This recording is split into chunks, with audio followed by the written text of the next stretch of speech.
তো আসসালামু আলাইকুম এভরিওয়ান, কি অবস্থা সবার, কেমন আছেন? আশা করি ভালোই আছেন। এখানে দেখতে পাচ্ছেন ছোট ছোট বাচ্চারা বৃষ্টির পানিতে গোসল করছে এবং ফসলের জমিতে সাঁতার কাটছে। এই দৃশ্যটা দেখে আমার মনটা অনেক ভালো হয়ে গেল এবং শৈশবের কথা মনে পড়ে গেল। কারা কারাই আমার মতো এবং এই বাচ্চাদের মতো শৈশব কাটিয়েছেন, গ্রামে বড় হয়েছেন এবং এরকম রাস্তাঘাটে বৃষ্টিতে ভিজেছেন, বন্ধু বান্ধবেরা একসাথে মিলে সময় কাটিয়েছেন। কাদের এরকম সৌভাগ্য হয়েছিল তারাই শুধু বুঝতে পারবে এর কি আনন্দ, এর কি মজা।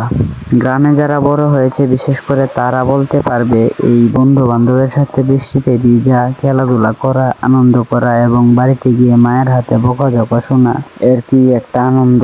এরকম সময় কাটানো কি একটা সৌভাগ্যের ব্যাপার। চলুন বেশি কথা না বাড়িয়ে উপভোগ করি।